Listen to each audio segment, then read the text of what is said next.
In this video, we will recap a horror movie titled Abigail, which was released in 2024 and has an IMDb rating of 6.9. The plot follows a group of criminals who kidnap the daughter of a powerful underworld figure, Abigail, and demand a ransom of $50 million for her release. However, they soon realize that they have bitten off more than they can chew. Abigail is not just any ordinary girl, she is a vampire. If you want to know more about this movie, stay tuned and watch our full recap. Please don't forget to leave a like and subscribe, and thank you for watching. A young girl named Abigail is dancing in an empty hall room. She is a ballet dancer who rehearses alone there. 6 members of a group are planning to carry out a mission to kidnap Abigail. They have no idea about whose house they're going to. They're just following the instructions given by their mastermind, Lambert. As Abigail's car heads towards her home, the kidnappers receive a message indicating that the little dancer is on the move. So, they prepare for their upcoming mission. 3 members enter the house, and the other 2 wait in the car to give instructions. Another member is a sniper who will protect his team from any unfortunate event. The 3 people are already hiding in Abigail's room to kidnap her. When she finally arrives, they grab her mouth and push a syringe on her neck to make her fall asleep. At that time, they hear from another team that someone's coming towards the house, which could be her father. So they hurriedly put her in a bag and took her from there to leave. Even though the security alarm starts running while they're still there, they somehow manage to hop on the microbus, kidnapping Abigail. In the microbus, they unzip the bag to check Abigail's condition and blindfold her. After a long journey, they finally arrived at a deserted location where Lambert, their mastermind, was waiting in front of a mansion. They first keep Abigail in a room in the house and cuff her hands. Then Lambert starts to remind them of the rules they must follow. They cannot share their real names or their backstories, so they will use fake names from now on, and so will we. Besides, Abigail saw only Joey, so she'll be the one who'll interact with her. Then Joey asks to know about Abigail. But Lambert says she's the daughter of a wealthy man about to lose $50 million. That's the only information he gives to all of them. Then Lambert says they're safe in this mansion and no one can track them here. Still, he seizes everyone's phone for overprotection, which will be returned to them after 24 hours, as their mission will be accomplished by that time. So one by one, they all hand over their phone to Lambert. While leaving, he tells them to keep the door locked and the girl isolated. But Peter asks Lambert why they can't use their real name. It is because if anyone gets caught, they can't rat others out. Still, they have to communicate, so Lambert gives all of them fake nicknames. As Lambert leaves, they all start to drink in the bar. Here, they began discussing the girl's father's business. Even though they're guessing he's a tech billionaire or in a real estate business, Dean thinks he's involved in illegal activities to afford such a luxurious house, which belongs to Abigail's father and has modern amenities. He's filthy rich.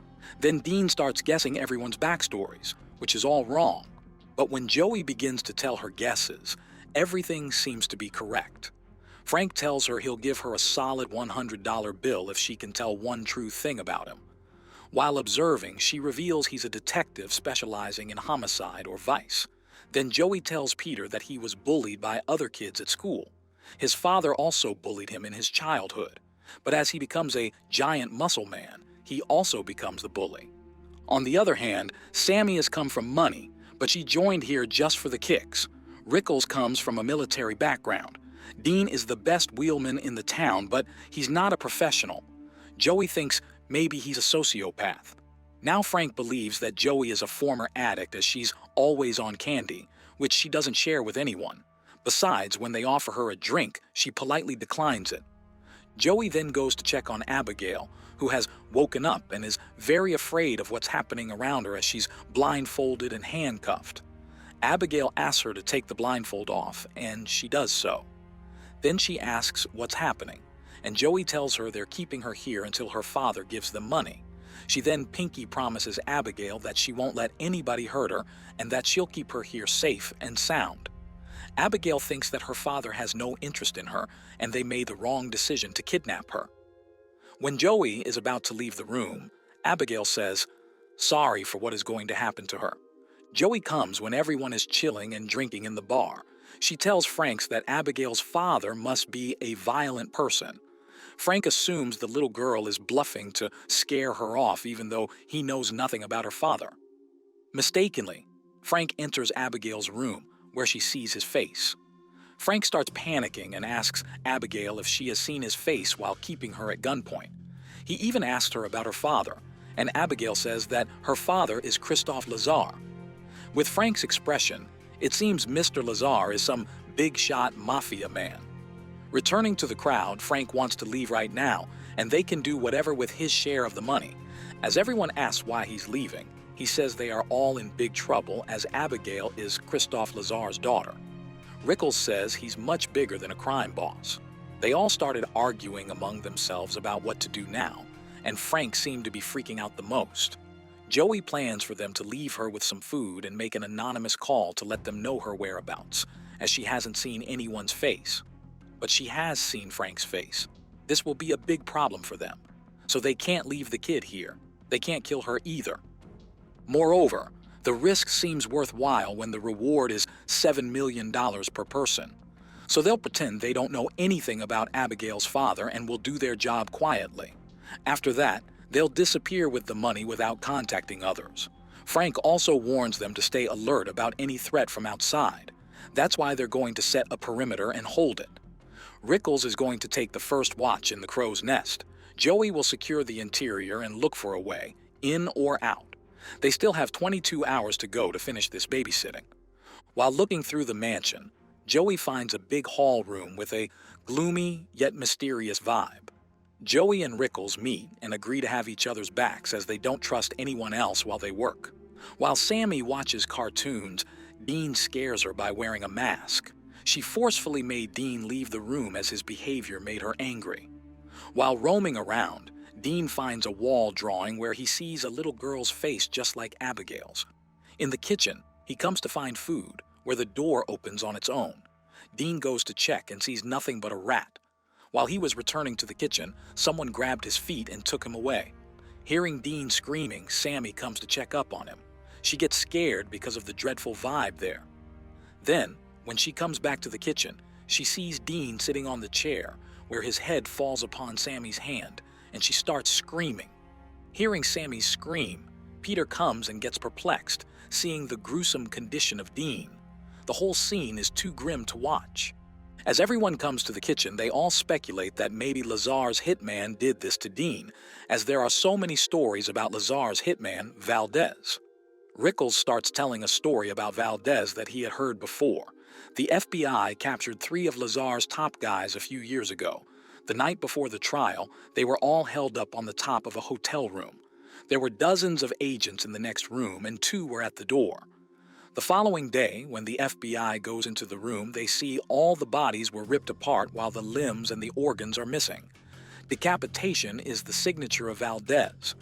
Besides, there was no in or out of that room except for the front door or the 23-story window. How did he manage to do it?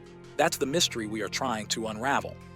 While going to check on Abigail, they start discussing that if Valdez is in the mansion right now, Lambert might have given them up. But Franks doesn't buy that, as Lambert is a very responsible and meticulous person.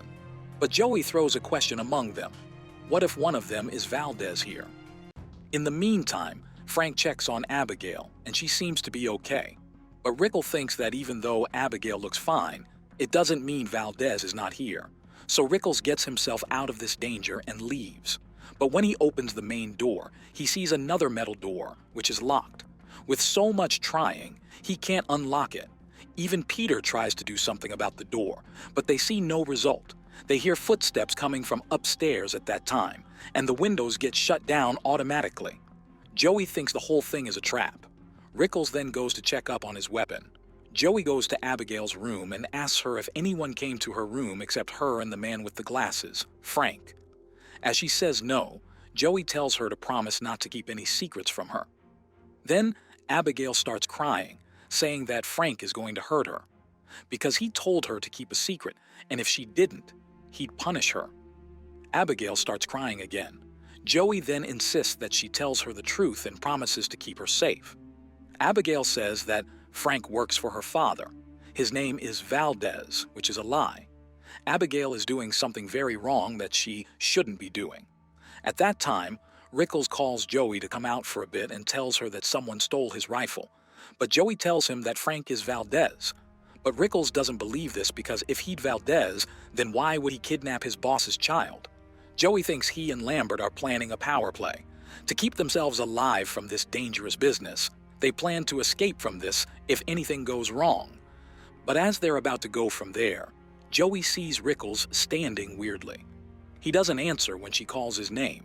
So when Joey goes near him, she sees that his face and neck are badly damaged, which seems to be done by some animal. Unfortunately, he also dies. Joey then goes to the place where the other people are. When she sees Frank, she asks him why he brought everyone here to kill while pointing the gun toward him. Even though he doesn't understand what Joey is saying, he also takes out his gun in a tricky way and points at Joey. Joey then tells Frank what she heard from the little girl. Frank believes that she allowed that girl to enter her brain very easily. He also thinks Abigail is turning them against each other. So he tells Peter to be rough with her, but Joey warns him not to go. As Peter comes to Abigail's room to kill her, Joey immediately comes and stops him to kill her. But Frank also comes to the room, so Joey is pointing her gun at Peter and Frank is pointing his weapon at Joey. Even though Abigail panicked because of the situation a minute ago, Sammy, who also joined them, saw that Abigail very quickly uncuffed herself. She stands up on the bed, roars like a vampire, and jumps on Peter to bite his neck. But Frank instantly shoots on her forehead. Even though it looks like she's dead, she sits up straight. Seeing her, Peter and Sammy start running. Joey keeps shooting at her, but it doesn't affect her. Frank then locks the room, keeping Abigail inside. Returning to the corridor, they still can't believe they've kidnapped a ballerina vampire. Abigail killed both Rickles and Dean as she's the one who is Valdez. They want to get out of here as soon as possible, but the door has magnetically sealed locks, and the shutters are 2 inches thick. As nothing goes their way, they discuss how to kill a vampire. One can kill a vampire by shoving a wooden stake through his heart. Besides, daylight and garlic also play prominent roles here. They are trying to do everything just not to get killed by a vampire. So Franks tells Sammy and Peter to find garlic and wooden stakes to kill the girl. But Joey thinks killing the girl would be the stupidest idea, because they'll lose the only bargain chip they have. That's why she suggests trading Abigail to Lazar for their lives. But Frank disagrees with Joey's plan. As Peter comes, they all go to kill Abigail except Joey, as she wants to stick to her plan. When they entered Abigail's room, they found that it was empty. Then they hear music coming from another room. While entering the room, they see that Abigail is dancing with Dean's headless body and dressed up as a ballerina. Even though she tells them that let's talk, Sammy goes to attack her with the stake, but she starts punching sitting upon her body. Then Peter moves her to save Sammy, but Abigail takes the cross from his pendant and starts hurting him with that. Seeing the chance, Franks goes with the stake to kill her, but she takes it from his hand and pushes it into his thigh. Badly injured, everyone returns to where Joey is waiting for them. As nothing worked, Joey knows what will work for Abigail. The syringe will help them to make Abigail fall asleep. So they all part ways to find Abigail, and in the meantime, they still contact each other. While finding Abigail, Sammy falls into a filthy pool where so many dead bodies are floating. She starts screaming and tells everyone about it. On another side of the mansion, Peter gets hurt by the stake, so while looking at it, he notices that Abigail is right behind him. He starts running from her, but she's also running to catch him. At that time, Frank arrives, and Peter falls after banging on the door. But Abigail then starts coming near Frank and pushes him through the stairs. Joey then goes to her to push the syringe, but it gets outside the room by hitting Abigail's hand. Abigail here is trying to kill Frank, but Sammy moves her to save Frank. Abigail bites on Sammy's hand. Seeing the chance, Joey grabs the syringe and pushes it into Abigail's hand. Slowly, she becomes steady and goes to sleep.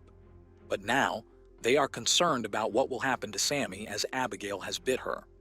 Later, when Abigail wakes up from her sleep, she sees she is locked in a big cage. Joey asks her to tell them how to get out of this mansion. They'll also let her go. But Abigail doesn't want to. Sammy asks if she will be a vampire, and Abigail replies that she could be. Sammy starts panicking. Frank apologizes to her as they thought she was just a regular 12-year-old. Besides, if they knew who her father was, then they wouldn't have kidnapped her. But Abigail tells him that he worked for Lazar. Hearing that, everyone is surprised. Abigail starts telling everyone why she brought all of them here. There was never any money involved here. She planned all of this. Lambert works for her. Abigail starts calling them by their actual name. She calls Sammy by Jessica Herney. She began her career siphoning money from her affluent parents' bank accounts. Then she eventually goes to catch the big fish. She stole money from their empire with her hacking ability.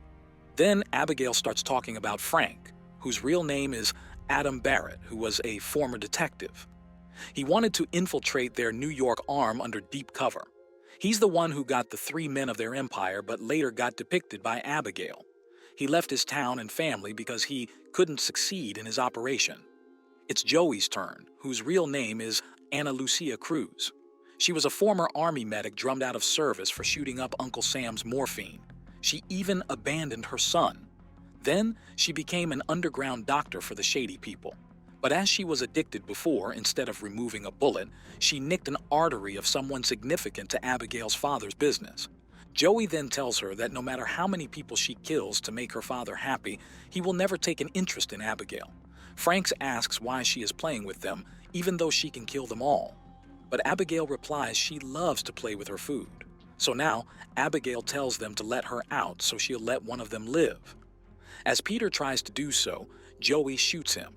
Joey and Sammy leave to take care of Peter's injury. Abigail tells Frank to open the cage and then she'll let him live. But Frank wants to know how they can leave this place. But Abigail doesn't care about what he says, and she breaks the cage and emerges. She's been putting on an act until now with everyone. As she's about to attack Frank, Joey immediately moves the shutter and the light comes from outside. Vampires cannot stand daylight, and Abigail lost his arm in contact with direct sunlight, but she starts healing slowly. Joey leaves the room, taking Frank from there. In the library, they open the shutter first. Frank here tries to find a secret way to go outside, taking out books, but he sees no luck. Joey tries to break the wall to find a way to get out of this place, but they see no chance. Sammy then tells them she needs the powerhouse to sort out the problem. Sammy and Peter leave to find the powerhouse, but in the meantime, Abigail starts to control her body as she also has become a vampire. Sammy attacks Peter and starts drinking his blood. As Abigail is controlling Sammy's body right now, she tells Joey to help her as Abigail is on the east side right now. When Joey and Frank come over to Sammy and Peter, they see Peter is dead and Sammy is turned into a vampire. They both start running from her and come to the library where they stand in the sunlight coming from the window. As Sammy approaches them, Joey uses a tray to reflect sunlight onto Sammy's body, causing it to burst. At that time, a door opens, and both go inside through the door, where they find Lambert in the control room. He is also a vampire. Abigail turned him 2 years ago when he helped Frank. He wants Frank to help him kill Abigail and her father, as Lazar is also coming. Then they can take over their whole empire. So Lambert makes Joey senseless by banging her head on the wall. Then he bites Frank's neck and lets him drink his blood to make him a vampire. Frank wouldn't be able to stand before them if he remained human. Frank starts vomiting blood horribly. Indicating Joey, Lambert tells him to meet his first victim. But standing right behind Lambert, Frank pushes a stake right into his heart, which kills him. At that time, Abigail appears and still doesn't know about Frank's transformation. So when she tries to bite on him, Frank bites on her neck instead. Taking the chance, Joey unlocks the door and flees from there, taking her phone with her. But she cannot find her way out from there. So she calls her son to tell him she's so proud of him for the last time. Then Frank physically torments Joey as the vampire plays with his food. When he throws her to the ground, Abigail comes and saves her. She tells her that if Joey helps her to kill Frank, she'll let her go so that she can see her son.